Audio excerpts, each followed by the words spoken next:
Welcome back. I made another batch of concrete flower pots and it got a little better at this time. See how the first batch was like that. This batch is a little smoother. This is a beast that I made. Look at those cool feet.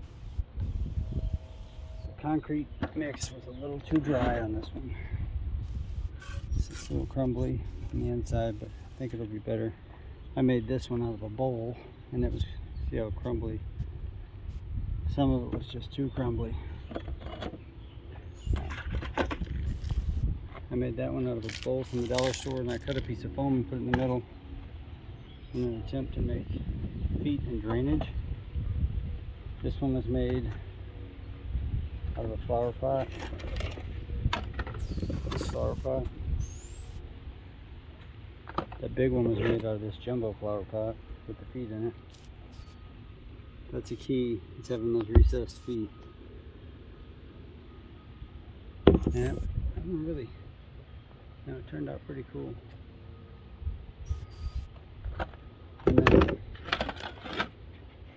this one is pretty good shape and a shallow one, but I put it in the sun and let it dry too fast and it's got some cracking.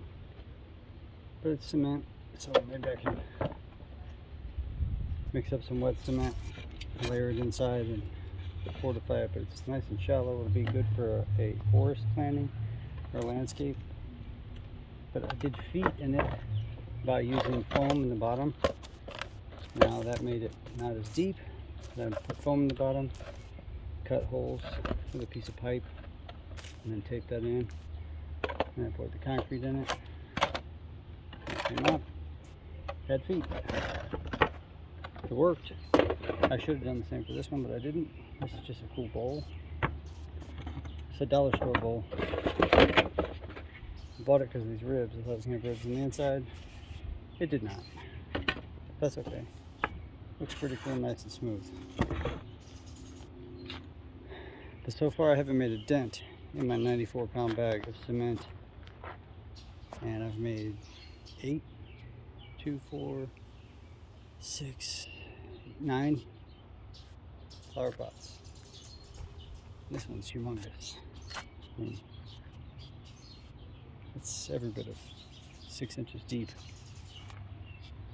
This is another good one. I really like this mold. This one turned out nice and smooth. I like the way this one turned out with the tape, putting wrinkles in it. Yep. Pretty good batch.